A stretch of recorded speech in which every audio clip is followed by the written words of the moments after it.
Break के बाद आपका एक बार फिर से स्वागत है। अगर मैं आपसे ये कहूं कि 1844 में यूपी के एक छोटे से शहर सरधाना के एक सुनार परिवार में जन्मे और रुड़की से इंजीनियर बने एक लड़के को क्वीन विक्टोरिया के वारंट से 1897 में सम्मानित किया गया, तो आप कैसा महसूस करेंगे? और अगर मैं ये कहूँ कि उन्हें ये सम्मान उनकी फ़ोटोग्राफ़ी कला के लिए दिया गया, तो आपको और भी अचंभा होगा, है ना? और यही नहीं, यही शख्स हैदराबाद के छठे निज़ाम का कोर्ट फोटोग्राफ़र भी बना और बाद में वाइसरॉय ऑफ इंडिया का भी फ़ोटोग्राफ़र रहा। अब तो आप कहेंगे ना, क्या बात है। जी हाँ, यही इंसान है राजा दीनदयाल, जिनको लाला दीनदयाल भी कहा जाता है। आइए देखते हैं उन्हीं के जीवन और उनकी फ़ोटोग्राफ़ी कला पर आधारित हमारी अगली रिपोर्ट।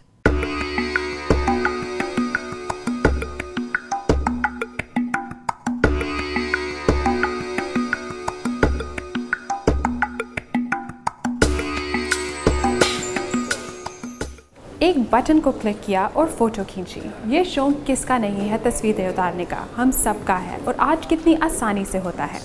आज हम हैं रॉयल ओंटारियो म्यूज़ियम के दीनदयाल एग्जिबिट में, जो 18th सेंचुरी से फ़ोटोग्राफ़ी कर रहे हैं। चलें अंदर चल के देखते हैं कौन थे दीनदयाल और किस किस्म की फ़ोटोग्राफ़ी उनका शौक़ था।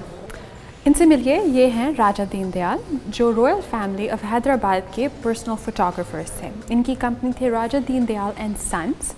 18th सेंचुरी में इंडिया में फ़ोटोग्राफ़ी मशहूर हुई। पहले वो यूरोप में मानी जाती थी। इंडिया में राजा दीनदयाल एक प्रोमिनेंट फ़ोटोग्राफ़र माने गए, जिन्होंने फ़ोटोग्राफ़ी इंडिया में लाई और उनकी टेक्निक्स इंडिया में लाई। पहले यूरोपियंस ही फ़ोटोज़ ज़्यादा खींच करते थे, गवर्नमेंट में काम करते थे, फ़ोटोज़ एक हॉबी होती थी। और दीनदयाल थे जिन्होंने फ़ोटोग्राफ़ी को रॉयल फैमिली के लिए मशहूर किया। ये है राजा दीनदयाल एंड सन्स की कंपनी। बीच में है राजा दीनदयाल, साथ में उनके बेटे और उनके वर्कर्स सारे अराउंड। जब ये कंपनी अपनी ऊंचाई पे पहुंची थी, इनकी कंपनी में 50 से भी ज़्यादा वर्कर्स थे, क्योंकि पूरी रॉयल फैमिली की तस्वीरें उतारना, उनको कैप्चर करना, उनको प्रेजेंट करना इनका जॉब था।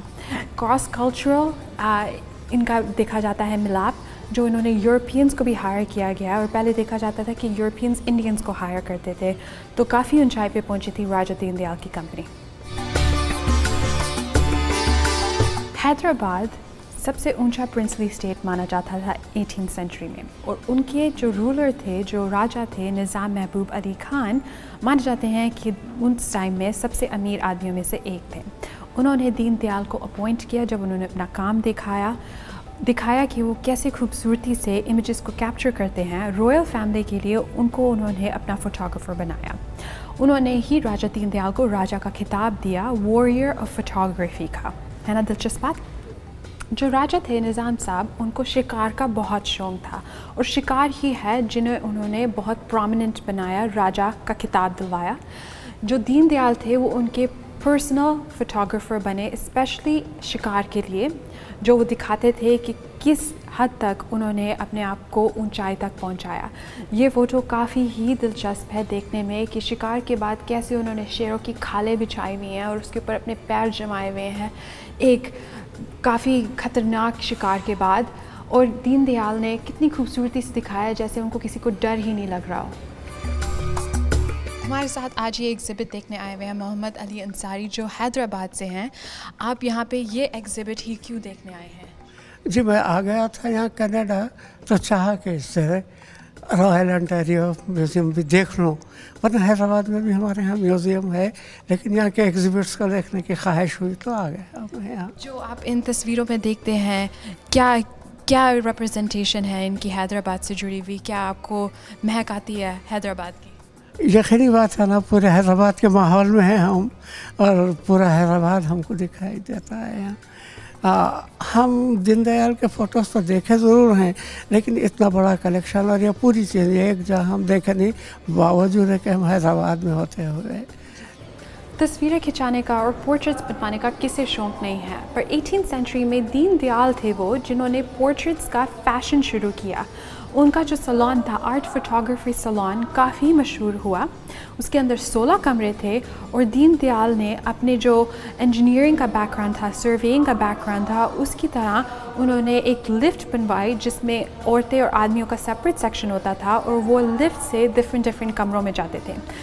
डिपेंड करता था कितनी पैसे हैं, कितना सोशल स्टेटस है, किस किस्म की वो फ़ोटो खिंचवाना चाहते हैं, पर उन्होंने सबके लिए ओपन रखा था। बच्चों के लिए एक एंटरटेनिंग कमरा भी रखा था कि वो माँ बाप को तंग ना करे। काफ़ी दूर की सोच थी दीनदयाल की उस समय में।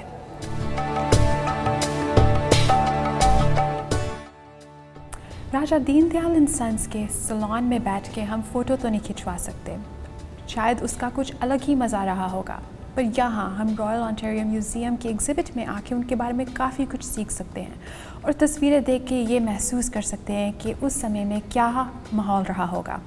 क्या बात है टीवी के लिए, मैं रत्ना पर्दा।